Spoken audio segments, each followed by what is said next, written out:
hari ibibazo nk'iby'ahandi, inda ziterwa abangavu, hari ibiyobyabwenge. Sabiti Jean Bosco ni umuyobozi w'umudugudu wa Gakoma wo mu kagari ka Rwisirabo, umurenge wa Karangazi, akarere ka Nyagatare. Haragaruka kuri bimwe mu bibazo yasanze muri uyu mudugudu ubwo yatorwaga kuwuyobora muri 2012.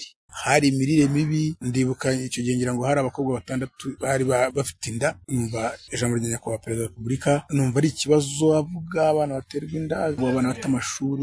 Icyo gihe yabwiraga abayobozi b'akarere, ndavuga twebwe abo hasi turakora iki? Sabiti avuga ko nyuma yo kubona ko gukemura ibibazo bitazoroha, bigira inama yo gushyiraho umuyobozi w'ingo mu rwego rwo koroshya ihanahana ry'amakuru yo mu mudugudu. Twasanze bitazatworera kubera ko amakuru ava mu isibo ntabwo upfa kuyamenya. Dushyiraho umuyobozi w'ingo uyobora ingo hagati y'enye n'eshanu, zitarenze 6. Uwo muyobozi aduha amakuru ya buri kantu kariko kose kageze aho ngaho, ku buryo buri mugoroba turatuzi ngo umudugudu uhagaze gute. Umuyobozi w'ingo abwira umuyobozi w'isibo, umuyobozi w'isibo nawe akabwira umuyobozi w'umudugudu.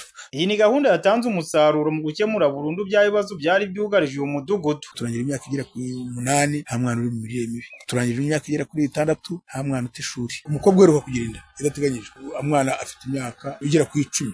Icyo nasangiza abayobozi badutora kugira ngo tugire ibyo duhindura, ibintu babigira ibyabo. Abatuye muri uyu mudugudu twaganiriye bishimira impinduka ku mudugudu wabo ndetse ko bazakomeza gusigasira ibyo bagezeho. Ni ukuri umudugudu wacu nta kibazo kijya kibaho, nubwo cyavutse abantu tugikemura uwo mwanya kitaranajya hejuru, twese turahura tukajya inama. Iby'umudugudu wacu wa Gakoma wagezeho tuzagomeza kubisigasira, ko natwe ubwacu dutewe ishema no kuba umudugudu wacu wa Gakoma ari umwe mu midugudu y'intangarugero muri kino gihugu cyacu cy'u Rwanda. Ni na bimwe mu bidutera imbaraga zo kugomeza gukora. Umudugudu wa Gakoma umaze imyaka 5 uza ku mwanya wa mbere mu kuba intangarugero mu ntara y'Iburasirazuba. Umuyobozi w'akarere ka Nyagatare Gasana Stephen avuga ko ibyakozwe muri uyu mudugudu ari urugero rw'ibishoboka no mu yindi midugudu. Ibyakozwe hari Gakoma n'ahandi byakora. Ibigize umudugudu ntangarugero nk'ababyeyi imbere na mbere mu miryango, tukamenya ibyo tugomba gukora. Icya kabiri, nk'ubuyobozi tugakora ibyo tugomba gukora mu nzego z'ubuyobozi tubikore,